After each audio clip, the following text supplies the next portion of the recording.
Elections जैसे ही नजदीक आते हैं तो कमर दिलशाद साहब आप हमें याद आ जाते हैं। वैसे हमें आपको पूरे साल भी याद रखना चाहिए। बहुत बहुत शुक्रिया।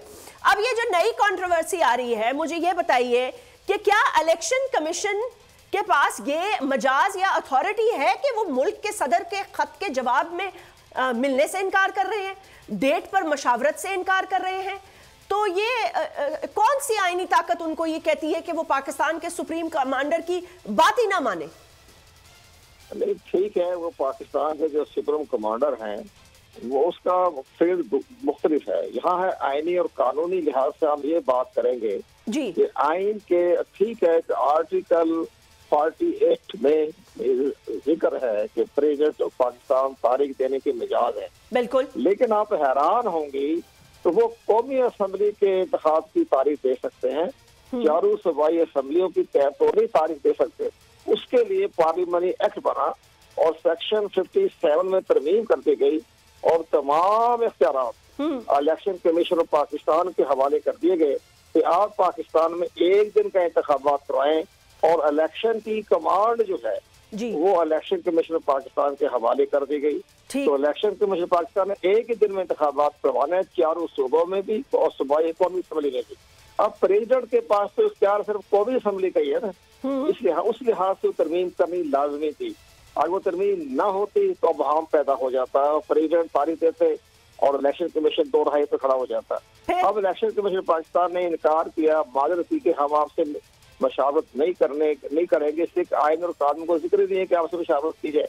तो ये सारे मामला जो है ये गंभीर तो होते गए हैं, लेकिन अब मामला बादल छट गया है और इलेक्शन कमीशन ऑफ पाकिस्तान चंद रोज में इलेक्शन की तारीख का ऐलान करने वाला है। अच्छा। और हमारी इतला के मुताबिक ये तकरीबन 20 और 24 जनवरी के दरमियान जो है इसकी तारीख का ऐलान हो जाएगा।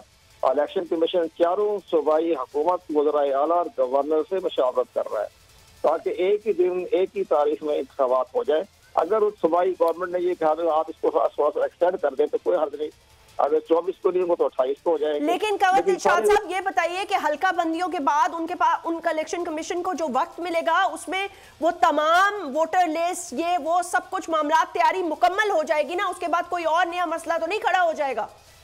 नहीं, इसमें तो आपने हमारे सारे प्रोग्राम देखे हैं 2002 से लेकर 2008 तमाम इंतखाबात में आप हमारे साथ खड़ी थी। तो ये इलेक्शन कमीशन ऑफ पाकिस्तान जो है वो बाकायदा इंतखाबी फरिश्ते भी मुरतब कर रहा है और हल्का बंदी भी कर रहा है। और ये तकरीबन 30 नवंबर से पहले ये दोनों जो है प्लान जो है वो मुकम्मल हो जाएंगे और इलेक्शन कमीशन पाकिस्तान तारीख देने का मिजाज हो जाएगा। अच्छा, एक बात बता जी सॉरी, लेकिन आप कुछ कह रहे थे, मुकम्मल करते बताने नहीं, मैं ये कह रहा हूँ इसके बावजूद भी इलेक्शन कमीशन पाकिस्तान चंद रोज में तारीख का ऐलान कर देगा। तारीख को इंतखाबात हो रहे हैं। अच्छा, बाकी शेड्यूल बाद में आएगा। शेड्यूल बाद में आएगा। अच्छा, ये बताइए कंवर दिलशाद साहब, एक आपके यहाँ प्रोग्राम में होने से एक फायदा उठाते हुए एक सवाल करना चाहती हूँ। देखिए, पाकिस्तान में इलेक्शन तो हमेशा ही मुतनाज़ा हुए हैं। मतलब है आप और मैं 2002 से ही इलेक्शंस की ट्रांसमिशंस में आपको भी पता है इकट्ठे मौजूद रहे हैं, तो कभी मैंने ये नहीं सुना कि जी हाँ वाह वाह बल्ले बल्ले बहुत अच्छे इलेक्शंस हो गए और सब खुश हुए। मान सब जाते हैं लेकिन मुतनाज़ा जरूर रहते हैं। अब ये बताइए कि पिछले जितने भी इलेक्शंस हुए उनके बाद ये जो आज का इलेक्शन होगा, जो ये इलेक्शन होगा जिसमें इलेक्शन कमिश्नर पर संगीन तरीन इल्जामात एक फॉर्मर प्राइम मिनिस्टर लगा चुके हैं, ऑपोजिशन की बड़ी जमात हो सकती है वो। अब मुझे नहीं पता वो होगी इलेक्शंस में, नहीं होगी, फ्यूचर क्या होगा, क्योंकि आज के वजीर आजम का एक इंटरव्यू जो चलने वाला है और उसकी कुछ शिकें हमने पढ़ी हैं या कुछ सुनी है उसकी बातें, उससे तो कुछ खतरे की घंटी बज रही है। लेकिन क्या मुतनाज़ा इलेक्शन ये सबसे बड़ा नहीं होगा? देखिए जी, हमने जब तक हम अपना माइंड सेटअप नहीं ठीक करेंगे, अपना माइंड जब तक सही सेटअप पर नहीं जाएगा तो हर इलेक्शन को उन्होंने मुतनाज़ा तो उन्होंने हारने वाली पार्टी ने करार देना ही देना है। तो ये तो हमारा एक माइंड सेट नहीं होगा ना। बाकी दुनिया के मुल्कों में माइंड सेटअप होता है कि जो ही इंतखाबात होते वो तस्लीम कर लेते। इंडिया में भी तकरीबन 30 सब तस्लीम कर लेते हैं, लेकिन इससे पहले इलेक्शन कमीशन पे इल्जामात नहीं लगे। लेकिन इस दफा इलेक्शन कमीशन बहुत ज्यादा मुतनाज़ा रहा ये वाला, या बनाया गया। ये तो मुतनाज़ा तो एक ऐसी अपोजिशन पार्टी है जिनके उन्होंने मुतालबे तस्लीम नहीं किए उनकी ख्वाहिश ये थी कि जनाब जो हमारे खिलाफ जो मुकदमात इलेक्शन कमीशन देख रहा है, सुन रहा है, फॉरेन फंडिंग केसेस हैं और दीगर मामलात हैं, उनके बारे में जब इलेक्शन कमीशन पाकिस्तान उनके तमाम मुतालबात मुस्तरद कर दिए तो उन्होंने इलेक्शन कमीशन पाकिस्तान को मुतनाज़िर बनाने की कोशिश की।